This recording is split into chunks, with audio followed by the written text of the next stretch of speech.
गुरुग्राम के बादशाहपुर में रहने वाला businessman Dinesh Yadav advertising agency चलाता है।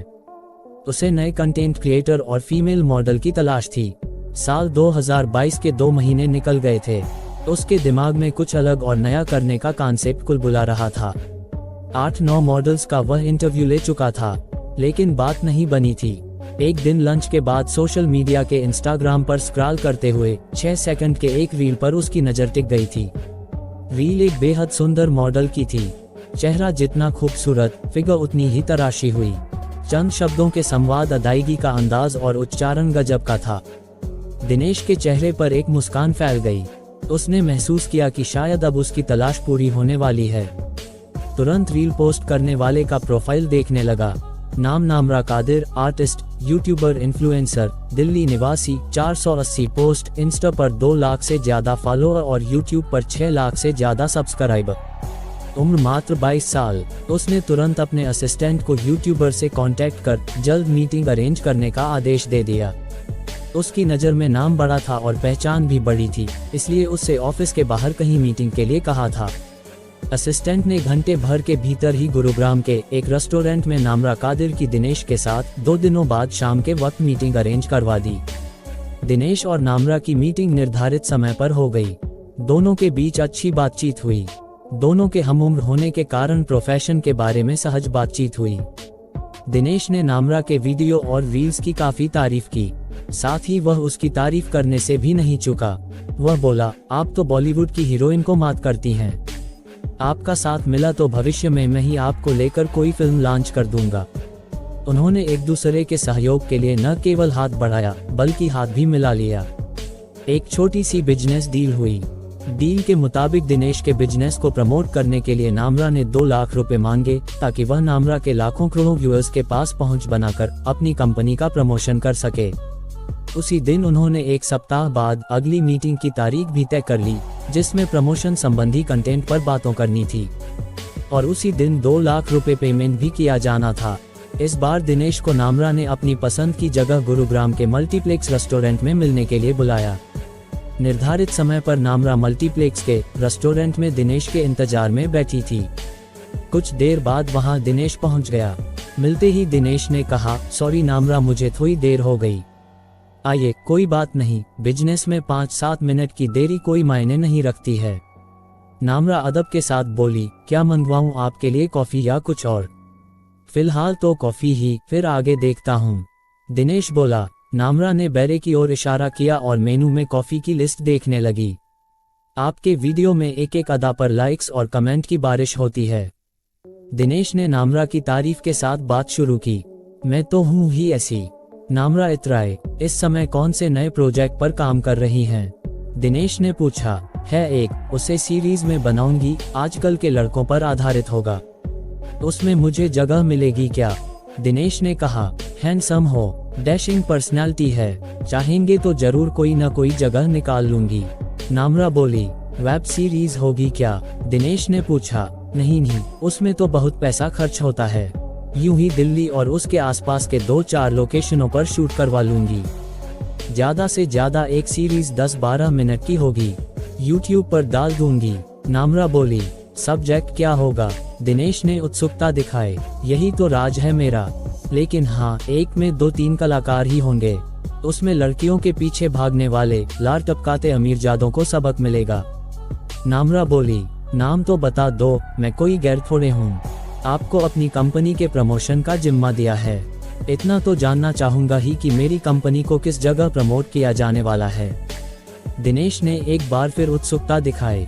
लुटेरी गर्लफ्रेंड, खुश, नामरा चहकती हुई बोली और हरियाणवी गाना गुनगुनाने लगी, तेरी लात लग जागी। अच्छा, अभी तक तो लुटेरी दुल्हन सुना था और अब लुटेरी गर्लफ्रेंड। क्या खूब नाम सोचा है, दिनेश चहकते हुए बोला। आखिर मैं कंटेंट क्रिएटर भी हूँ। देखना, उसे इतने मजेदार और ग्लैमर के लटके झटके के साथ शूट करूंगी कि एक बार जो देखना शुरू करेगा अंत तक देखेगा। नामरा हीरोइन जैसी अदाकारी के साथ बोली। फिर तो सब्सक्राइबर्स की बरसात हो जाएगी, दिनेश ने कहा। अरे, उसमें भीगती लड़की और लचकती कमर का भी सीन रखूंगी, नामरा बोली। दिनेश ने उसके चेहरे को आश्चर्य से देखा। एक कॉफी और मंगवाऊं क्या? नामरा उसकी तंद्रा को तोड़ते हुए बोली, नहीं नहीं, अब मुझे चलना चाहिए। स्मार्ट वॉच पर आए मैसेज को देखते हुए कहा, तुम्हारी स्मार्ट वॉच बहुत महंगी दिखती है। हाँ, 80K की है। आजकल लोग 1000 को के क्यों बोलते हैं? नामरा बोली, बस ऐसे ही चलन हो गया है। अरे हाँ, तुम्हें पेमेंट देनी है। कुछ ऑनलाइन करता हूँ और बाकी कैश। चलेगा ना? दिनेश ने कहा, हाँ, मेरे मोबाइल नंबर पर कर दो। नामरा बोली। उसने बैरे को पेमेंट के लिए इशारा किया। कुछ मिनटों में ही बैराई बिल लेकर आ गया। नामरा अपना पर्स खोलने लगी, तब तक दिनेश ने अपना कार्ड उसे दिया। अरे तुम क्यों? मैंने तुम्हें बुलाया था। कोई बात नहीं, मकसद तो हम दोनों का एक ही था। अच्छा लगा तुमने मुझे तुम कहा। कहते हुए दिनेश की हंसी फूट गई। उनकी दूसरी प्रोफेशनल मीटिंग एक मजेदार मुलाकात में बदल गई थी। दोनों अपने अपने मकसद को पूरा होने की खुशी से सराबोर हो चुके थे। दिनेश ने महसूस किया कि नामरा की निहायत खूबसूरती उसे अपनी ओर खींच रही है, जबकि नामरा ने भी महसूस किया कि उसे दिनेश के रूप में एक वैसा व्यक्ति मिल गया है जो भविष्य में मददगार साबित हो सकता है। उसके बाद 3 महीने के दरमियान नामरा और दिनेश का कई बार मिलना हुआ। उनके बीच कामकाज की बातों के साथ साथ आज के दौर की प्यार मोहब्बत की बातें होने लगीं। बातों बातों में दिनेश से नामरा ने बताया कि वह उसे बहुत अच्छा लगता है, हालांकि उसने विराट बेनीवाल से शादी की है। अब दिनेश के दिल में नामरा के लिए कितनी जगह थी इसका तो पता नहीं, लेकिन इतना जरूर था कि नामरा दिनेश के दिमाग पर छा गई थी। वह उसका खास दोस्त बन चुका था और उसकी हर छोटी बड़ी मदद में साथ देने को तत्पर रहता था। मदद के तौर पर नामरा हमेशा उससे कुछ न कुछ पैसे मांग लिया करती थी, कभी उधार के नाम पर तो कभी उसके प्रोजेक्ट पर आने वाले खर्च के नाम पर। दिनेश का कहना है कि नामरा ने अपनी बहन की शादी के लिए उससे उधार पैसे मांगे थे। नामरा यही नहीं रुकी, उसने एक एडवर्टाइजमेंट और वीडियो शूट से जुड़े काम के सिलसिले में उससे 50 लाख रुपए एडवांस के तौर पर और ले लिए। लेकिन इसके बाद भी उसका काम शुरू नहीं हुआ।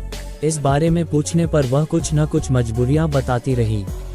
उसके बाद से दिनेश परेशान रहने लगा, यहाँ तक कि उसने कहा कि यदि वह उसका काम नहीं कर पा रही है तो उसके पैसे लौटा दे। इसके बाद दोनों के मधुर संबंधों में थोड़ी खटास आ गई थी।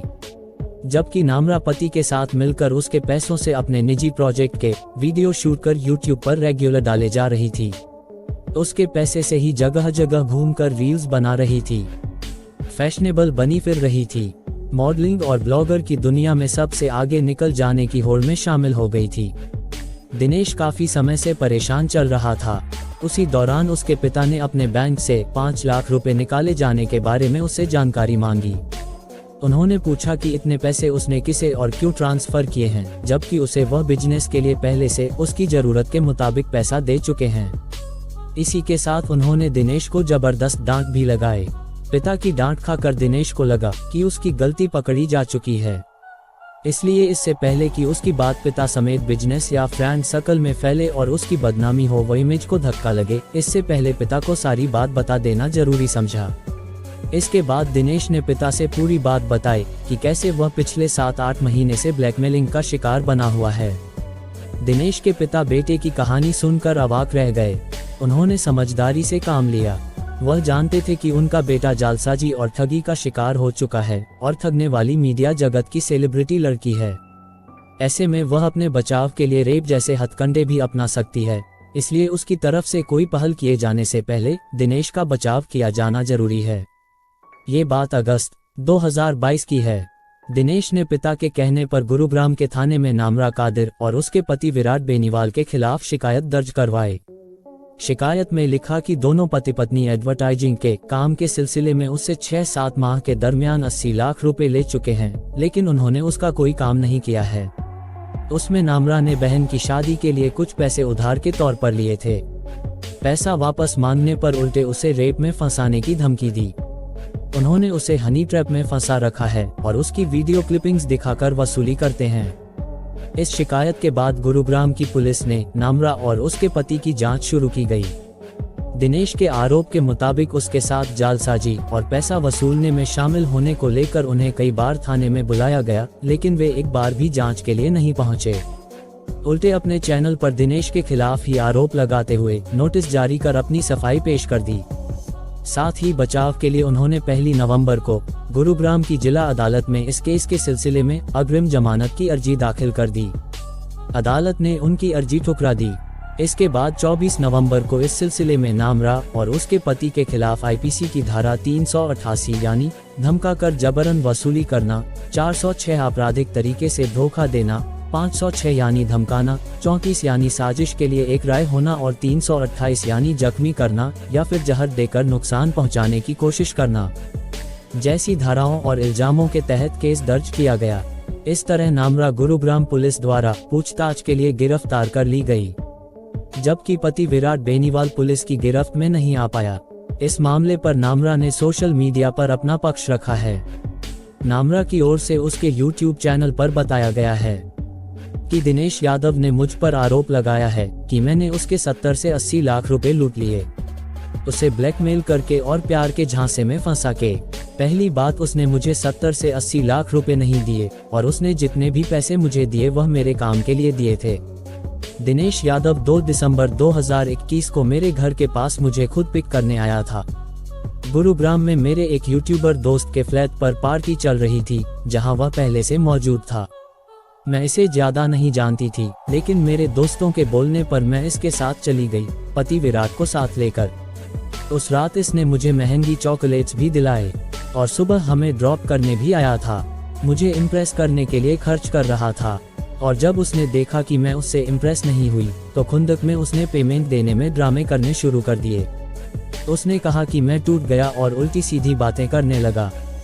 उसने अपनी शिकायत में लिखा है कि उसे मेरी शादी के बारे में नहीं पता, जबकि उसे अच्छे से पता था कि मेरी शादी हो चुकी है और एक बेटा भी है, क्योंकि जब हम उसके साथ गोवा गए थे तो अपने बेटे को भी साथ लेकर गए थे।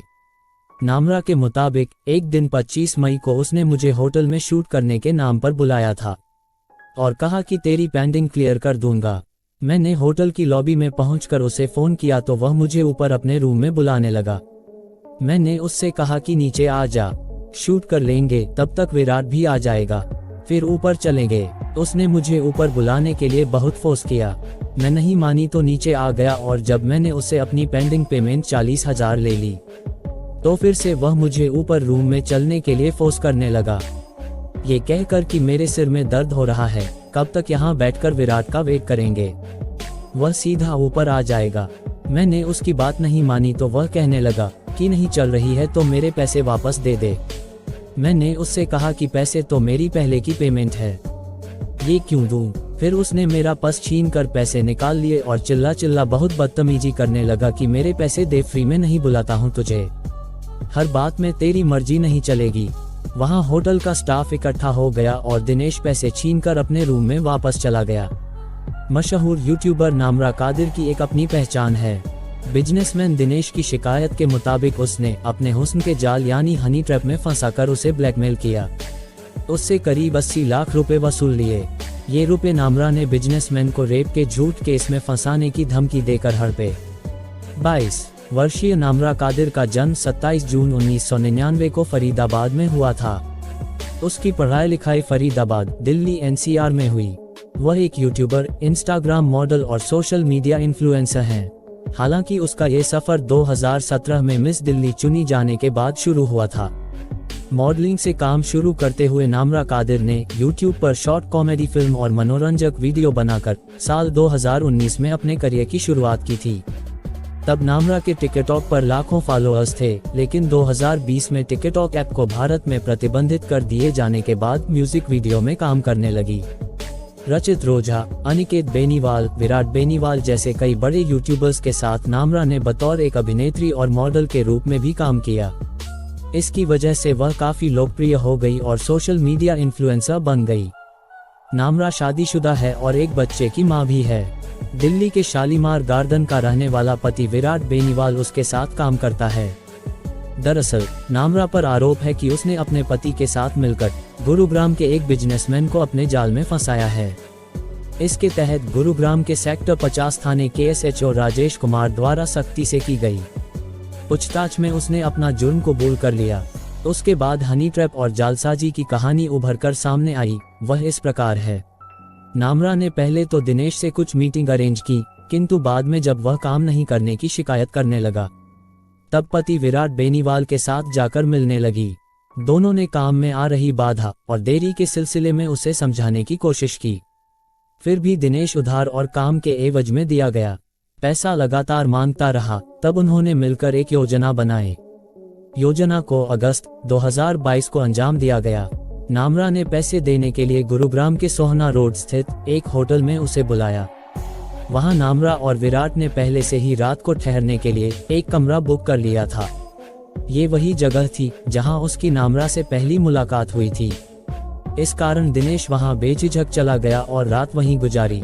दिनेश का आरोप है कि अगली सुबह उठने पर नामरा ने उससे सारे बैंक कार्ड और स्मार्ट वॉच मांगे। साथ में उसका पति भी था। उनके बदले हुए तेवर देखकर दिनेश घबरा गया। नामरा ने दिनेश को धमकाया कि अगर उसने उसकी बात नहीं मानी तो वह उसे रेप के झूठे केस में फंसा देगी। इसी के साथ उसकी कुछ अश्लील वीडियो क्लिपिंग्स दिखाते हुए बोली कि इसे वह वायरल कर देगी। असल में दिनेश को नामरा और विराट ने मिलकर रात को खूब शराब पिलाई थी। शराब के नशे में वह अपने होशोहवास खो चुका था। इसी दौरान नामरा ने विराट की मदद से कुछ शूट कर रील्स बना लिए थे। दिनेश द्वारा लगाए गए आरोप के अनुसार नामरा और उसके पति ने बुरी नीयत का अपना असली चेहरा दिखा दिया था। दिनेश उस वक्त तो पास में जो कुछ था उन्हें सौंपकर अपने घर लौट आया। कुछ दिनों तक इस वारदात के सदमे में रहा। वह रेप के मुकदमे की धमकी से भी डर गया था। वह जानता था कि रेप के सिलसिले में आरोप लगने पर तुरंत जेल भेज दिया जाता है। अग्रिम जमानत तो दूर की बात है, जल्द जमानत भी नहीं मिलती है। नामरा की ये असलियत देखकर उसके पैरों तले जमीन खिसक गई थी। उसे समझ ही नहीं आया कि अब वो करे तो क्या करे। आखिरकार दिनेश ने नामरा की इस धमकी से बचने के लिए उसके पति से बात कर मामले का हल ढूंढने की कोशिश की। इस पर पति ने दो टूक जवाब दे दिया कि अगर उसने नामरा की बात नहीं मानी तो वो वाकई उसे जेल जाना पड़ेगा। और फिर इसके बाद नामरा और उसके पति द्वारा रुपए वसूलने की शुरुआत हो गई। वे उससे किस्तों में रुपए वसूलते रहे जो 80 लाख रुपए तक पहुंच गई। फिर तो हालत ऐसी हुई कि उसके पास रुपए खत्म हो गए, लेकिन नामरा और उसके पति की मांग खत्म नहीं हुई। आखिरकार उसे अपने पिता के अकाउंट से 5 लाख रुपए ट्रांसफर करने पड़े। दिनेश के पिता की पहल पर ही नामरा के खिलाफ 26 नवंबर 2022 को गुरुग्राम के सेक्टर 50 थाने में शिकायत दर्ज की गई। उसके बाद कई प्रयासों के बाद नामरा की 5 दिसंबर 2022 को गिरफ्तारी हुई। पूछताछ के बाद उसे न्यायालय में पेश करने के बाद जेल भेज दिया। इस मामले में गुरुग्राम के सेक्टर 50 थाने के SHO राजेश कुमार ने नामरा कादिर के 2 बैंक खातों को फ्रीज करा दिया।